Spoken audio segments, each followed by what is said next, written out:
सुरुवात करत आहोत. आज 3 जानेवारी 2024. आज पूर्ण देशामध्ये, आंतरराष्ट्रीय जगामध्ये आज बालिका दिवस म्हणून साजरा करतात. आज 3 जानेवारी त्याबद्दल आपल्या शाळेतसुद्धा आपण बालिका दिवस साजरा करत आहोत. म्हणून आजच्या या कार्यक्रमाचं प्रास्ताविक आपल्या शाळेचे सन्माननीय शिक्षक माझे मित्र आदरणीय शिंदे सर यांनी आजच्या कार्यक्रमाचं प्रास्ताविक करावं अशी त्यांना विनंती करतो. धन्यवाद आदरणीय मित्र सर. खरोखर आजच्या कार्यक्रमाच्या अध्यक्षा, कार्यक्रमात उपस्थित असलेले सर्व प्रमुख पाहुणे आणि आदरणीय व्यासपीठ तसेच सर्व विद्यार्थी मित्रमैत्रिणी, आज आपण बालिका दिवस साजरा करत आहोत. म्हणजेच क्रांतीज्योती माता सावित्रीबाई फुले यांची जयंती साजरी करतो. माता सावित्रीबाई फुले कोण होत्या ह्या तुम्हाला आम्ही वेळोवेळी नेहमी सांगत असतो.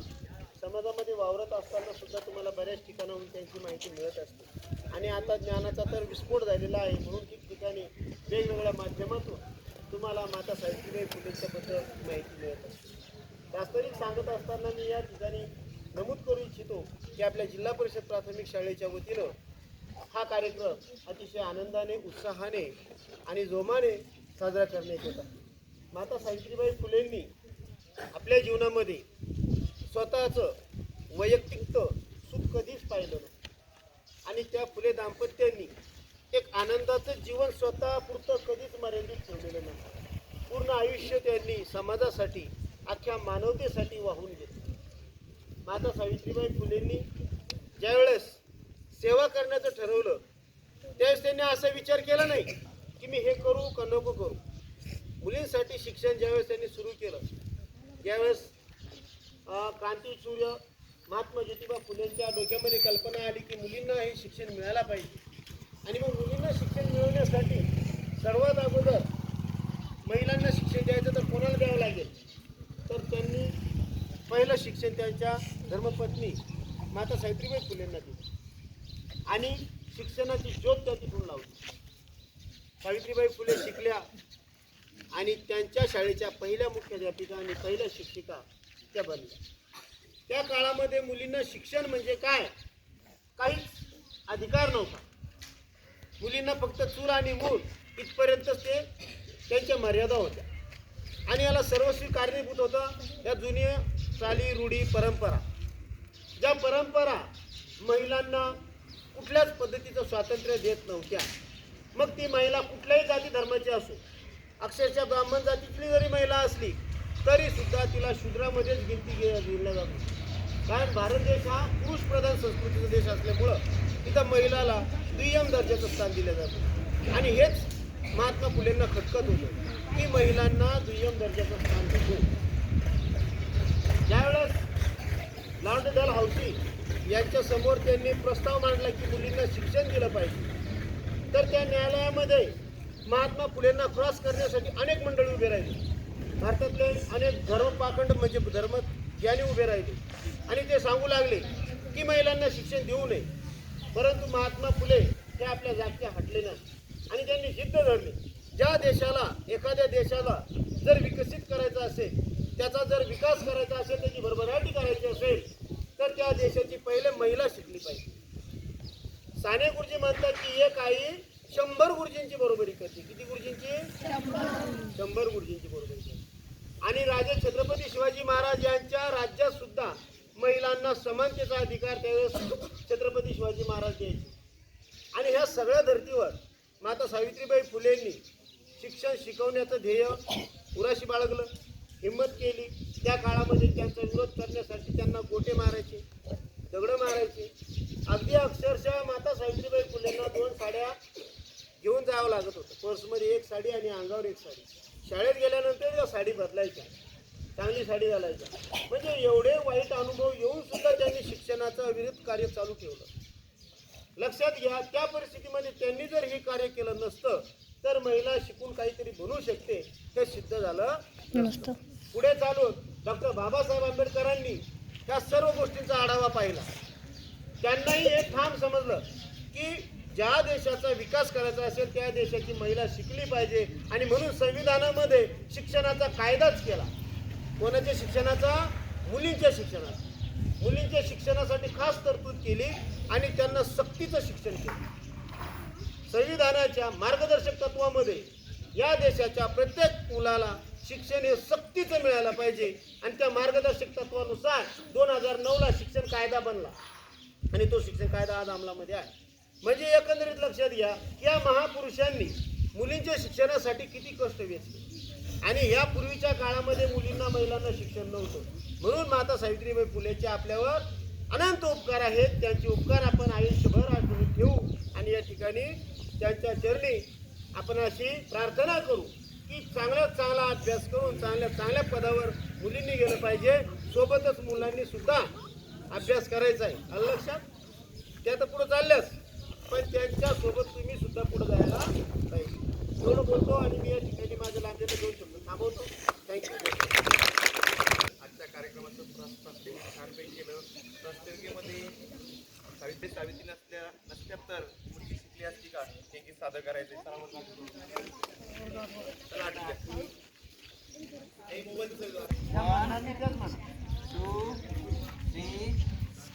सरकारी मुद्द्यावर मुलगी बसली असती का?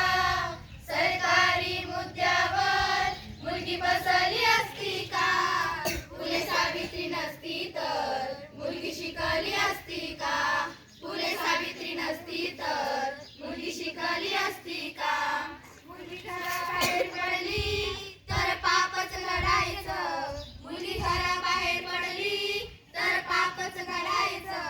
मुलगी शाळेला गेली तेव्हा देवधर्म सुधारायचं. मुलगी शाळेला गेली तेव्हा देवधर्म सुधारायचं. फक्त चूल आणि मुलं हे विसरली असती का? फक्त चूल आणि मुलं हे विसरली असती का? फुले सावित्री नसती तर मुलगी शिकली असती का? फुले सावित्री नसती तर मुलगी शिकली असती का? सरकारी मुद्द्यावर मुलगी बसली असती का? सरकारी मुद्द्यावर मुलगी बसली असती का? फुले सावित्री नसती तर मुलगी शिकली असती का? फुले सावित्री नसती तर मुलगी शिकली असती का? 1848ला पहिली पुण्यात शाळा काढली. सन 1848ला पहिली पुण्यात शाळा काढली. अंधश्रद्धा रीतिरिवाज जुनी पद्धत ती मोडली. अंधश्रद्धा रीतिरिवाज जुनी पद्धत ती मोडली. फक्त चूल आणि मुलं हे विसरली असती का? फक्त चूल आणि मुलं हे विसरली असती का? फुले सावित्री नसती तर मुलगी शिकली असती का? फुले सावित्री नसती तर मुलगी शिकली असती का? सरकारी मुद्द्यावर मुलगी बसली असती का? सरकारी मुद्द्यावर मुलगी बसली असती का? फुले सावित्री नसती तर मुलगी शिकली असती का? फुले सावित्री नसती तर मुलगी शिकली असती का? फुले सावित्री नसती तर मुलगी शिकली असती का? धन्यवाद. तलवार होती ती स्त्री शिक्षणाचा अंगार होती.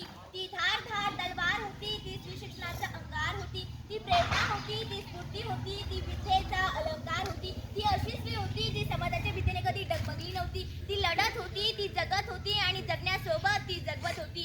होय, ती लढत होती, ती जगत होती आणि जगण्यासोबत ती जगवत होती. लाखो हजारो स्त्रियांचं भविष्य ती घडवत होती. लाखो हजारो स्त्रियांचं भविष्य ती घडवत होती. ती स्त्रीचा सन्मान होती. नमस्कार, माझे नाव वेदिका मधुकर ठोंबरे. आता 8वी शाळेचे नाव जिल्हा परिषद उच्च प्राथमिक शाळा जवखेडा ठोंबरे.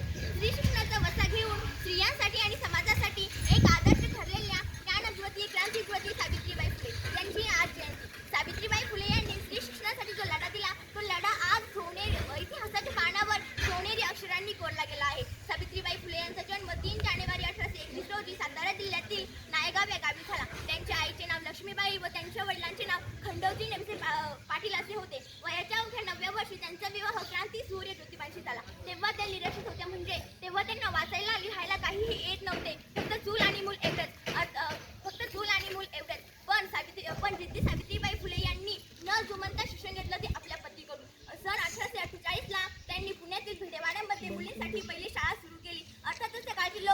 क्रांतिकारी विचारांना मान्य करत नव्हते, पण तरीही सावित्रीबाई फुले यांना खूप जणांनी विरोध केला. जसे की दगड, धुंडे, शेण, विष्ठा काय फेक लोकांनी त्यांच्यावर केली. तरीही त्यांचा जो गृहनिष्ठे होता तो कधीही बदलला नाही आणि क्रांतीही घडली. जाता जाता मी एवढेच म्हणेल, सावित्रीबाई कडा होत्या त्या स्त्री शिक्षणाच्या, विना वादन करणारे त्या दूत होत्या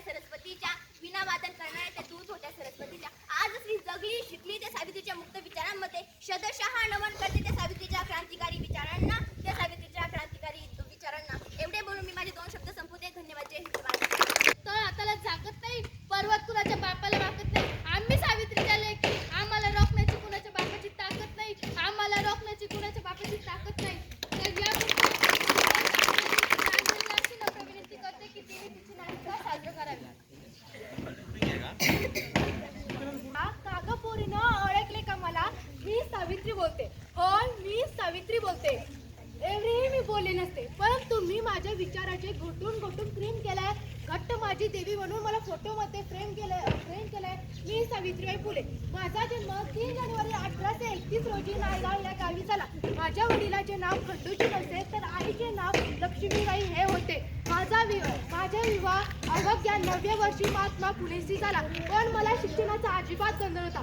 तर माझे पती महात्मा फुले यांनी मला शिकवले आणि घडविले. पुण्यात भिडेच्या वाड्यात 1848 त्यांनी पहिली शाळा सुरू केली. पण मुलींना शिकवण्यासाठी कोणी तयार नव्हते. पुण्यात शाळेत मी तयार झाले. समाजातील काही कर्मठ लोक यास विरोध करू लागले, पण मी डगमगले नाही. लोक माझ्या अंगावर माती, चिखल, शेण असे काही फेकू लागले, पण मी डगमगले नाही. पण मी आणि माझे पती यांचे आज वटवृक्षात रूपांतर होत आहे. मला याचा खूप अभिमान वाटते की आज कुठल्याही क्षेत्रात मुलगी सहभाग होती. एवढे बोलून मी माझे भाषण संपवते. जय हिंद, जय भारत. परत जाता एवढे सांगते, होय मी सावित्री बोलते. होय मी सावित्री ज्योतिबा फुले. धन्यवाद. आम्ही सावित्रीच्या लेकी, आम्ही ज्योतिबाच्या लेकी. नका समजू आम्हाला दासी. आम्हीच आहे हो कर्तृत्वाच्या राशी. तर या पुढील मनोगताल मी श्रद्धा शेवाईला बोलवते.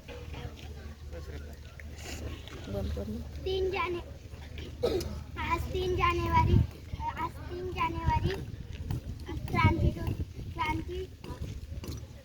क्रांतीज्योती सावित्रीबाई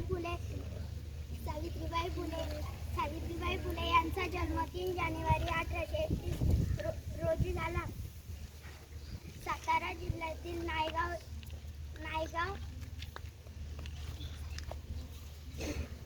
या गावी झाला. सावित्रीबाई फुले यांच्या वडिलांचे नाव खंडोजी नेवसे पाटील, आईचे नाव लक्ष्मीबाई तसेच पतीचे नाव महात्मा ज्योतिबा फुले. एवढे बोलून मी माझे 2 शब्द जिने उघडले राज, शिक्षणाच्या स्वर्गाचे जिने उघडले राज. तीच सांगल्या जगाची शिल्लेदार. सावित्रीबाई फुले यांचा जन्म 3 जानेवारी 1831 ला नायगाव येथे झाला. त्यांच्या आईचे नाव लक्ष्मीबाई तर वडिलांचे नाव खंडोजी नरसे पाटील असे होते. सावित्रीबाई या अवघ्या 9 वर्षाच्या असताना त्यांचा विवाह महात्मा ज्योतिबा फुले यांच्याशी झाला. सावित्रीबाई या अशिक्षित होत्या, पण ज्योतिबांनी त्यांना लिहायला वाचायला शिकवले. सावित्रीबाई या शाळेतील मुलांना जेव्हा शिकवायला जात होत्या तेव्हा गावातील लोक त्यांच्या अंगावर शेण, दगड, गोटे फेकून मारायचे, तरी त्या अजिबात डगमगल्या नाही. त्यांनी त्यांचा प्रयत्न चालूच ठेवला. सावित्रीबाई या अशिक्षित होत्या, पण त्या शिकवायला जायच्या. तेव्हा लोक त्यांच्या अंगावर मारायचे, तर त्या 2 साडी न्यायच्या. एक त्यांच्या प्रश्न त्यांच्या एक घालून जायच्या. जाता जाता एवढेच म्हणते, तिच्यामुळे शिकली दिन दुबळ्याची मुले, तिच्यामुळे शिकली दिन दुबळ्याची ती ज्ञानदाती, ती ज्ञानदृष्टी सावित्रीबाई फुले. तिच्यामुळे शिकली दिन दुबळ्यांची मुले, त्या सावित्रीबाई फुले. अध्यक्ष महोदय, पूजनीय गुरुजन वर्ग आणि माझ्या मित्रमैत्रिणी, आज 3 जानेवारी भारतीय प्रथम शिक्षका मुख्याध्यापिका शिक्षणाचे क्रांतिज्योती सावित्रीबाई फुले यांच्या प्रतिमेला मी अभिवादन करून मी माझ्या भाषणाला सुरुवात करते. बालिका दिनाच्या तुम्हाला सर्वांना शुभेच्छा. सावित्रीबाई फुले यांचे संपूर्ण नाव सावित्रीबाई ज्योतिराव फुले असे होते व त्यांचा विवाह वयाच्या 9व्या वर्षी झाला व त्यांच्या पतीचे नाव महात्मा ज्योती फुले असे होते. महात्मा ज्योती फुले असे होते व त्यांच्या वडिलांचे नाव खंडोजी नेवसे व त्याच्या वडिलांचे नाव खंडोजी नेवसे व त्याच्या आईचे नाव लक्ष्मीबाई असे होते. त्यांच्या आईचे नाव लक्ष्मीबाई असे होते. त्यांनी मुलींसाठी पहिली शाळा पुणे येथील भिडेवाड्यामध्ये काढली. त्या मुलींना शिकवायला जात असे त्याच्यावर लोक खूप अत्याचार करायचे, दगडे फेकायचे, शेण फेकायचे, पण त्या काहीच नाही बोलायच्या आणि कुठे जायच्या. किती भोगले किती सोसले तरी तिने शिक्षण शिकवले.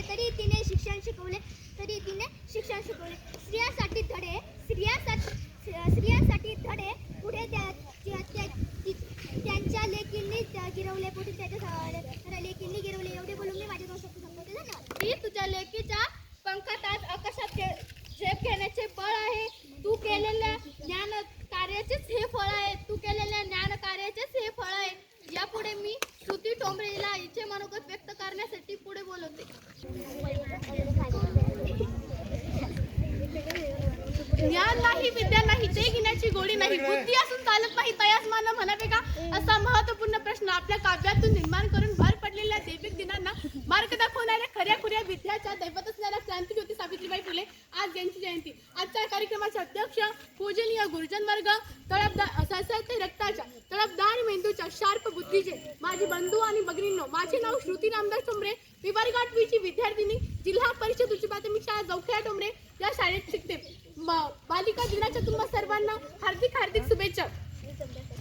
मी या ठिकाणी सावित्रीबाई फुले यांची यशोगाथा सांगण्यासाठी आपल्यासमोर उभे आहे. सावित्रीबाई फुले यांची यशोगाथा सांगायची म्हणजे सर्वप्रथम त्यांना समजून घेणे होय. सावित्रीबाई फुले यांना समजून घ्यायचे जेव्हा मी विचार करते तेव्हा माझे असे लक्षात येते की सावित्रीबाई शिकल्या, हो त्या शिकल्या, पण त्या ज्या परिस्थितीमध्ये शिकल्या, त्यांनी ज्या परिस्थितीमध्ये हे सर्व केलं त्या परिस्थितीचा एकदा आढावा घ्या. तेव्हा आपल्या लक्षात येईल की त्या काळात स्त्रियांना जन्म घेणे हेच पाप मानलं जायचं.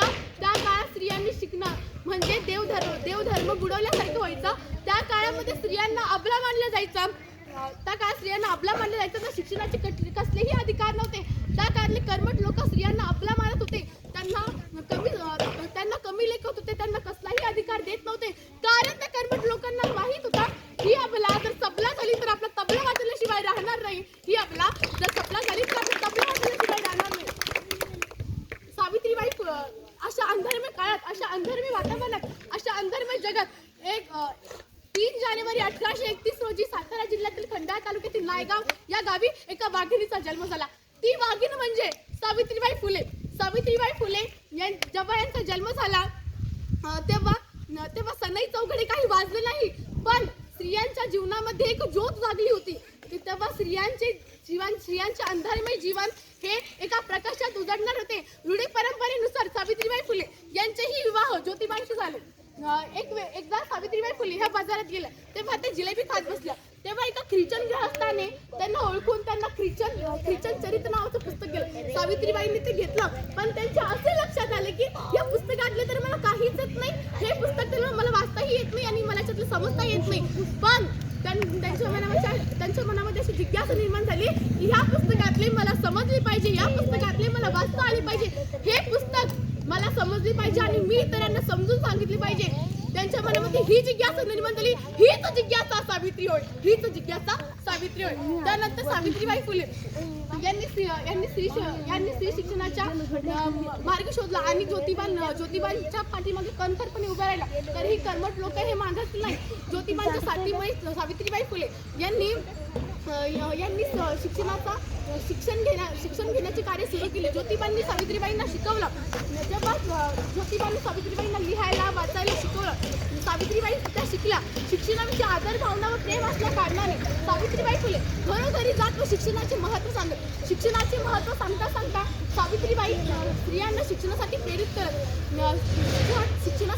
करता सावित्रीबाई फुले यांनी 1 जानेवारी 1848 रोजी पुण्यामध्ये पहिली शाळा काढली.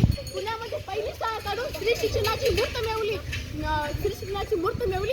खऱ्या अर्थाने स्त्री शिक्षणाचा एक पाया रचला. तरीही कर्मठ लोक मागायचे नाही. ते जेव्हा सावित्रीबाई शाळेत जात तेव्हा त्यांच्या अंगावर शेण दगडा विष्ट फेकायचे, तरीही सावित्रीबाईंनी माघार घेतली नाही. कारण सावित्रीबाई ह्या एकनिष्ठ कर्मनिष्ठ होत्या. स्वतःच्या ध्येयाच्या खंबीर होत्या. सावित्रीबाई फुले यांनी स्त्री शिक्षणाचा पाया तसाच चालू ठेवला. त्या काळात जर सावित्रीबाई फुले या शिकल्या नसत्या तर आज भारताची राष्ट्रपती ही एक स्त्री नसते. आज भारताची पहिली अंतराळवीर ही एक स्त्री नसते. आज मुलगी IAS IPS सारख्या कुठल्याही सरकारी पदावर बसू शकली नसती, सरकारी मुद्द्यावर बसू शकली नसती. हे घडतंय ते म्हणजे सावित्रीबाई फुलेमुळे. स्त्री शिक्षणाची सावित्री तूच खरी कैवारी. स्त्री शिक्षणाची सावित्री तूच खरी कैवारी. तुझ्यामुळे शिकते आहे आज प्रत्येक नारी. तुझ्यामुळे शिकते आहे आज प्रत्येक नारी. सावित्रीबाईंच्या प्रतिमेला परत एकदा वंदन करून मी माझ्या शब्दांना समाप्त करते.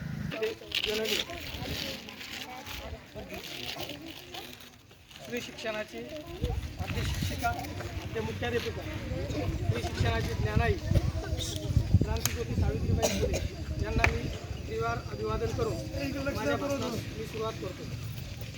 आदरणीय आजच्या कार्यक्रमाच्या अध्यक्षा श्रीमती जाधव मॅडम, तसेच माझे सर्व सहकारी मित्र आणि सर्व विद्यार्थी आणि विद्यार्थिनी, आज सावित्रीबाई फुले यांचा जन्मदिवस अतिशय उत्साहानं आणि जल्लोषात आपण या ठिकाणी साजरा करत आहोत. सावित्रीबाई फुलेंचा जन्म 3 जानेवारी 1831 रोजी सातारा जिल्ह्यातील खंडाळा तालुक्यातील नायगाव या छोट्याशा गावामध्ये त्यांचा जन्म झाला. त्यांचा जन्म अतिशय गरीब कुटुंबामध्ये झाला. ते कुटुंब होतं नेवसे पाटलांचं. त्यांच्या वडिलांचे नाव खंडोजी नेवसे पाटील आणि आईचे नाव लक्ष्मीबाई होते. खंडोजी नेवसे पाटील हे गावचे पाटीलकी होते त्यांच्याकडं, त्यामुळं त्यांना पाटील म्हटलं जायचं. अशा गरीब कुटुंबामध्ये सावित्रीबाईंचा जन्म झाला. या कुटुंबामध्ये समाजाविषयीची भावना नेवसे पाटलांमध्ये जी होती तीच सावित्रीबाईमध्ये आलेली होती. आणि पुढे सावित्रीबाई ज्यावेळेस 9 वर्षाच्या झाल्या त्यावेळेस सावित्रीबाईंचा विवाह 13 वर्षाचे क्रांतिसूर्य ज्योतिबा फुले यांच्याशी झाला. म्हणजे तो विवाह 1840ला त्यांचा विवाह झाला. पुढे दोघेही म्हणजे वयानं लहान असून देखील त्यांचे विचाराने खूप मोठे होते.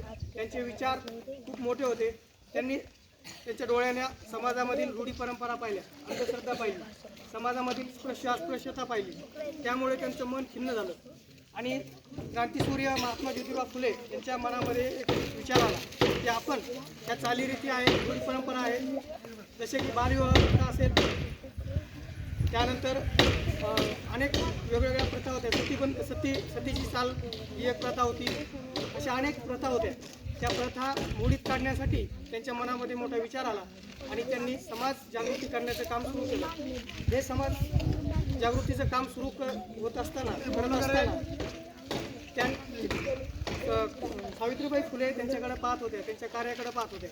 आणि ही ज्यावेळेस क्रांतिसूर्य महात्मा ज्योतिबा फुले यांनी क्रांतीची ज्योत पेटवली, त्या ज्योतीची ज्वाला सावित्रीबाई फुले झाली. हीच ज्वाला पुढे जाऊन एक मोठ्या रूपानं आणि मोठ्या शक्तीनं त्यांच्या पाठीशी उभा राहिल्या. पुढे आणि ज्या चालीरीती आहेत, परंपरा आहेत, रूढी परंपरा आहेत, त्या बंद करण्यासाठी सर्वप्रथम त्यांनी स्वतःपासून सुरुवात केली. म्हणजे एका विधवेचा मुलगा यशवंत नावाचा मुलगा त्यांनी दत्तक घेतला. त्याला लहानाचं मोठं केलं. त्यांना स्वतःचं अपत्य नव्हतं. क्रांतिज्योती सावित्रीबाई फुले आणि क्रांतिसूर्य महात्मा फुले यांना स्वतःचं अपत्य नव्हतं. त्यांनी एका विधवेचा मुलगा दत्तक घेतला, त्याला लहानाचा मोठा केला. पुढे चालून यशवंत मोठा होत होता, त्याला लिहायला वाचायला शिकवलं. तसंच पहिली पुण्यामध्ये महात्मा ज्योतिबा फुलेंनी पहिली म्हणजे 1848 साली पुण्यामध्ये पहिली शाळा सुरू केली. परंतु त्यांच्यासमोर मोठा प्रश्न निर्माण झाला. प्रश्न असा होता की मुलींना घराबाहेर पडण्याची संधी नव्हती. लोक मुलींना शिक्षणासाठी पाठवत नव्हते. परंतु जर मुलींना शिक्षण द्यायचं असेल तर त्यांच्यासाठी शिक्षिकेची गरज होती. त्यासाठी महात्मा ज्योतिबा फुलेंनी सावित्रीबाई फुलेंना आधी शिकवलं. आधी त्यांना लेखन वाचण्याचे धडे दिले, गणित, इंग्रजी, मराठी अशा प्रकारचं शिक्षण दिलं आणि त्यांना एक शिक्षिका बनवलं. आणि ज्यावेळेस ते शिक्षणाचं कार्य चालू झालं त्यावेळेस खऱ्या अर्थाने क्रांतीज्योती सावित्रीबाई फुले या पहिल्या अध्यापिका, पहिल्या मुख्याध्यापिका आणि पहिल्या शिक्षिका झाल्या. त्यानंतर बघा, त्या काळामध्ये इंग्रज लोक होते, त्यावेळेस कारकुनी शिक्षण असायचं, आपल्याला शिक्षण घेऊन दिलं जात नसायचं. परंतु महात्मा ज्योतिबा फुलेंना इंग्रजी शिक्षणासाठी हंटर कमिशन पुढं साक्ष दिली. इंग्रज अधिकाऱ्यांपुढं सांगितलं की आमच्या भारतीयांना देखील इंग्रजी शिक्षण मिळावं, दर्जेदार इंग्रजी शिक्षण मिळावं, जेणेकरून त्यावेळेला इंग्रजीमधून ज्ञान चांगलं मिळायचं, सर्व माहिती मिळायची. त्या टायमाला क्रांतीसूर्य महात्मा ज्योतिबा फुले जे होते प्रदेशवारी करून आलेले होते. प्रदेशवारी करून त्यांनी शिक्षणाचा जो ज्ञानगंगा आहे आपल्या महाराष्ट्रात आणली आणि 1848 साली पहिली शाळा पुणे येथे भिड्यांच्या वाड्यामध्ये, बुधवार पेठेतील भिड्यांच्या वाड्यात पहिली शाळा काढली. 1848 ते 1852 या कालावधीमध्ये महात्मा ज्योतिबा फुले यांनी जवळजवळ 18 शाळा सुरू केल्या होत्या. त्यानंतर पुढे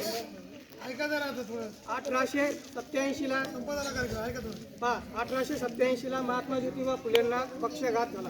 पक्षाघातामुळे महात्मा ज्योतिबा फुले हे धारातीर्थी पडले, त्यांच्यावर उपचार सुरू झाला आणि तेव्हापासून आणखी क्रांतीज्योती सावित्रीबाई फुलेंनी सर्व शिक्षणाची गाडा आपल्या हाती घेतला आणि तो समर्थपणे चालवला.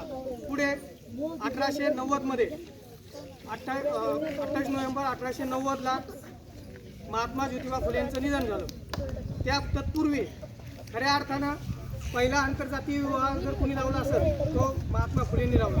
1889ला यशवंतचा आंतरजातीय विवाह महात्मा फुलेंना लावला, जो की ज्ञानोबा ससाने यांची मुलगी राधा, या राधा मुलीशी यशवंतचा विवाह करून दिला. पुढे नंतर ज्यावेळेस महात्मा फुले ज्यावेळेस त्यांचं निधन झालं त्यावेळेस महात्मा फुलेंना अग्निडाग देण्यासाठी त्यांचा पुतण्या पुढं आला. का? कारण यशवंतला त्यांनी मुलगा मानलं होतं, दत्तक घेतला होता. तो दत्तक अग्निडाग देणार होता, परंतु त्यांचा पुतण्या समोर आला आणि मला तो त्यांना तिथं लोकांना म्हणाला की मी महात्मा फुलेंना अग्निडाग देणार आहे. परंतु सावित्रीबाई फुलेंनी त्याला अग्निडाग देऊ दिला नाही. त्यानं काय सांगितलं होतं की हा यशवंत विधवेचा मुलगा आहे आणि तो आपल्या जातीचा नाही. तसं म्हटल्याबरोबर क्रांतीज्योती सावित्रीबाई फुलेंनी स्वतः ते गाडगं स्वतः हातात धरलं, खांदा दिला महात्मा ज्योतिबा फुलेंना आणि अग्निडाग स्वतः क्रांतीज्योती सावित्रीबाई फुलेंना दिला. आणि सतीबंदी प्रथा पण त्यांनी बंद केली. त्यानंतर केशव पण त्यावेळेस चालीरीती होत्या केशवपणाच्या, म्हणजे नवरा मेल्यानंतर केस पूर्ण काढले जायचे त्या बाईला विद्रूप केलं जायचं आणि ती बाई समाजामध्ये वागण्यास म्हणजे लायबल ठेवली जात नसायची, त्या जाणीवपूर्वक अत्याचार केले जायचे. अशा प्रकारच्या प्रथा यांनी स्वतःपासून घोडीत काढल्या. अशा प्रकारे आणि नंतर यांचा गौरव म्हणून महाराष्ट्र शासनानं 1995ला 3 जानेवारी 1995 पासून बालिका दिन साजरा करण्यास सुरुवात केली. महाराष्ट्र शासनाने सावित्रीबाई फुलेंचा शिक्षणाचा गौरव म्हणून त्यांच्या कार्याची दखल घेतली आणि 1995 पासून 3 जानेवारी हा बालिका दिन म्हणून आपण साजरा करतो. त्याच्याही पुढे क्रांतीसूर्य महात्मा ज्योतिबा फुले आणि क्रांतीज्योती सावित्रीबाई फुले यांच्या कार्याची दखल कुणी घेतली? डायरेक्ट जगामध्ये दखल घेतली. कशी? गुगल नावाचं एक सर्च इंजिन आहे, माहिती आहे सगळ्याला. गुगल, आपण काही सर्च करायचं असलं की गुगलवर जातो. त्या गुगल म्हणजे जवळजवळ आपल्या जगामध्ये 92% लोक गुगलचा वापर करतात. 92% लोक म्हणजे अब्जावधी लोक गुगलचा वापर करतात. त्या गुगलनी या दोन्ही दाम्पत्याची दखल घेतली की 2017 साली जे गुगल होतं त्या गुगलला एक डुडल नावाचं एक सर्च इंजिन म्हणजे लोगो तयार केला जातो. त्या दिवशी म्हणजे 3 जानेवारी 2017ला त्या दिवशी पूर्ण महात्मा ज्योतिबा फुले आणि सावित्रीबाई फुले यांचा लोगो दाखवला गेला. म्हणजे ज्यावेळेस आपण गुगलवर जातो त्यावेळेस आपल्याला ते डुडल दिसायचं आणि त्यांच्या दोघांचे फोटो दिसायचे. अशा प्रकारचा लोगो गुगलनं तयार करून एका दिवसापुरता तो चालवला.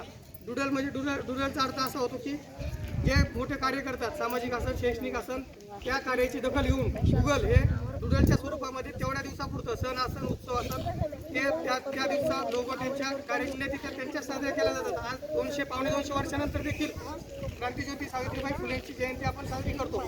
म्हणजे क्रांतीज्योती सावित्रीबाई फुले जरी शरीराने आपल्यात नसल्या तरी विचाराने अनंत काल आपल्या सोबत राहणार आहेत आणि जोपर्यंत चंद्रसूर्य आहे तोपर्यंत त्यांचे विचार कुणी पुसू शकणार नाहीये.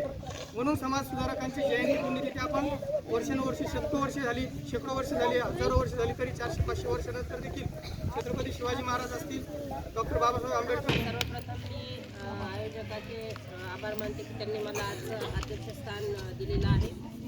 खरोखर माझ्यासाठी ही मानाची गोष्ट आहे, कारण ज्या स्त्रीमुळं ज्या मातेमुळं मी आज इथं उभी आहे तुमच्या पुढं, त्यांच्या जयंतीच्या कार्यक्रमाला मला अध्यक्षस्थान मिळावं हा माझा मान आहे. आज काशीद सरांनी तुम्हाला माहिती सांगितली, पुणे सरांनी, मिसाळ सरांनी, एवढी माहिती आपल्याला पुरे सावित्रीबाईंनी शैक्षणिक कार्य केलेले सगळ्यांना माहिती. पहिली शाळा ज्योतिबा फुले सावित्रीबाई फुले यांनी काढली, कोणत्या परिस्थितीत काढली, कशा परिस्थितीत काढली याची सर्व तुम्हाला चित्रण सगळ्यांनी सांगितले, बरोबर आहे. परंतु एक लक्षात घ्या, इथं मुली सावित्रीबाई बनून आलेल्या आहेत, अतिशय सुंदर दिसत आहेत. परंतु सावित्रीबाई मला नाही वाटत त्यांच्या आयुष्यात इतक्या कधी सजल्या असतील.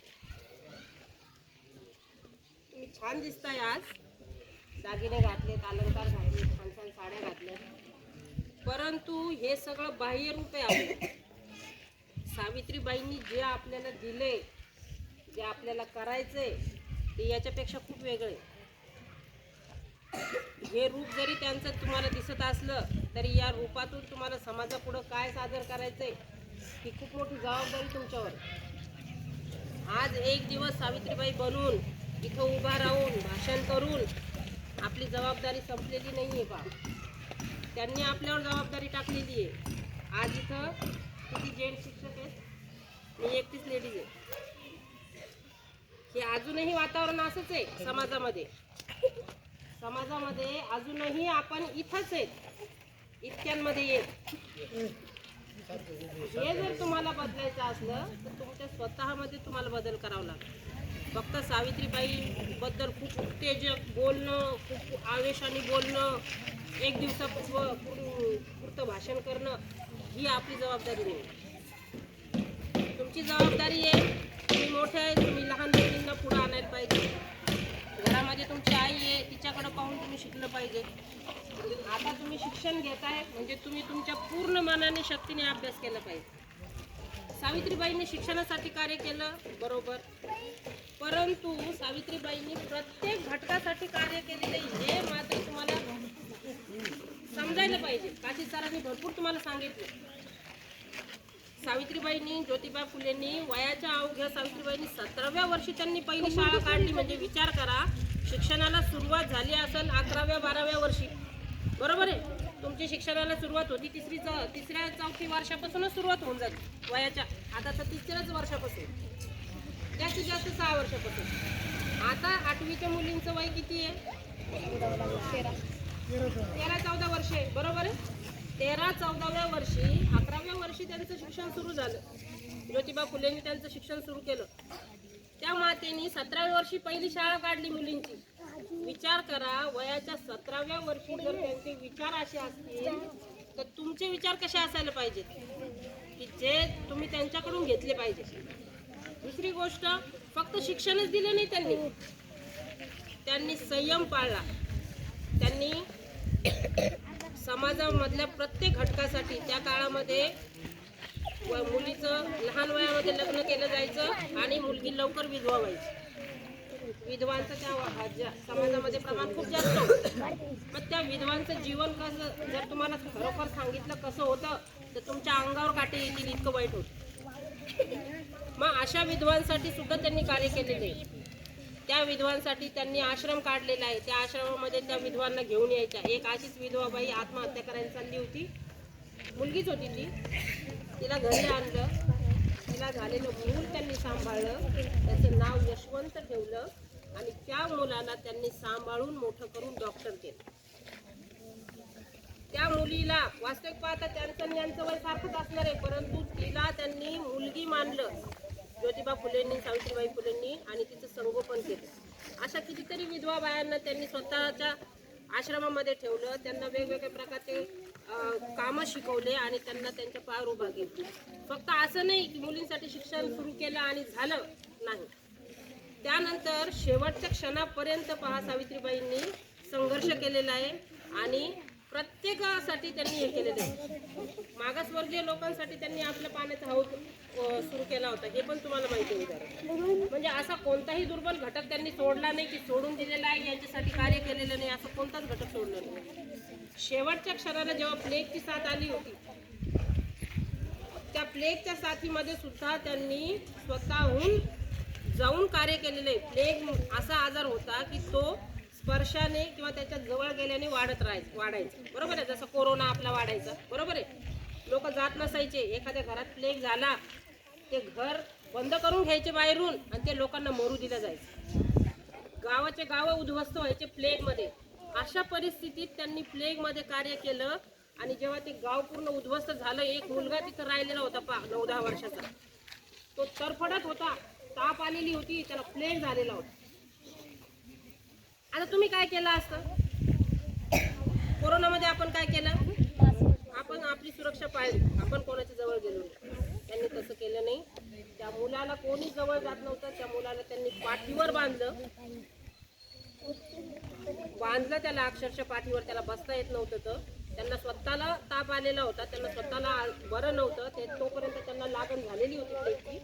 त्या मुलाला त्यांनी 4 ते 5 किलोमीटर लांब असलेल्या आपल्या मुलाच्या हॉस्पिटलमध्ये घेऊन गेले. रस्त्याने नुसतं जाताना फक्त मुलाचं ओझं नव्हतं त्यांना, तो मुलगा उलट्या करत होता त्यांच्या अंगावर. त्या उलट्या त्या पूर्ण भिजलेल्या होत्या, तशा अवस्थेत त्या हॉस्पिटलमध्ये पोहोचल्या. त्या मुलाला पहिले यशवंतकडे त्यांनी दिलं, तेव्हा यशवंत तिथं डॉक्टर होता. जेव्हा तो मुलाचा इलाज सुरू झाला, त्या एका ठिकाणी बसल्या. त्यांनी आईला सांगितलं की आई, तुला पण तब्येत बरी नाही, तू स्वच्छ हो, तुझा इलाज सुरू करायचा आहे. त्यांनी सांगितलं माझी नाही, आधी त्याची काळजी घे. तो मुलगा वाचला नाही.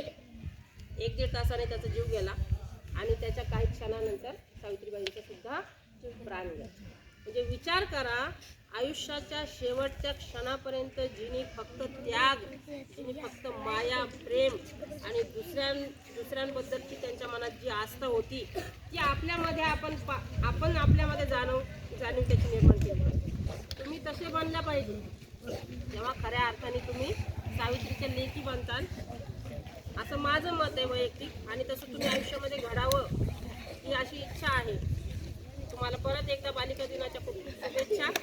सावित्री, बघ तुझ्या लेकी जगात कर्तृत्व गाजत आहे. केवळ तुझ्यामुळे या आज मुक्त श्वास घेताय, तुझ्यामुळे या आज मुक्त श्वास घेताय. तुम्ही सर्वांनी कार्यक्रम शांततेने ऐकला, कोणी चुळबुळ केलंय, पण आता मागू करायला लागले. तर तुमचे सर्वांचे आभार मानण्यासाठी आभार घेऊन येत आहे अमृत. आज दिनांक 3 जानेवारी 2024 म्हणजे ज्ञानज्योती सावित्रीबाई फुले यांची जयंती. यांच्या जयंतीनिमित्त आपण आज सर्वजण इथे उपस्थित आहोत. दरवर्षीप्रमाणे या वर्षी सुद्धा आपल्या जवकड्या ठोंबरे या गावामध्ये यांची जयंती साजरा होत आहे. ज्ञानज्योती सावित्रीबाई फुले यांच्याविषयी किती बोलणार तरी सुद्धा ते कमीच पडतील. यांनी मुलींना पहिली शाळा उघडून दिली. सावित्रीबाई फुले यांचा जन्म 3 जानेवारी 1831 रोजी नायगाव या गावी झाला. सावित्रीबाई फुले यांनी मुलींसाठी पुणे येथे 1848ला भिडेवाड्यामध्ये पहिली शाळा काढली. आणि आजच्या कार्यक्रमाचे शेवटची पायरी म्हणजे आभार प्रदर्शन. आणि आभार प्रदर्शन हे माझ्याकडे आलेलं आहे. आणि आजचा जे कार्यक्रम आहे, आजच्या कार्यक्रमाचे अध्यक्ष आदरणीय जाधव मॅडम, आजचे प्रमुख पाहुणे, सर्व गुरुजन वर्ग आणि माझे इथे उपस्थित असलेले माझे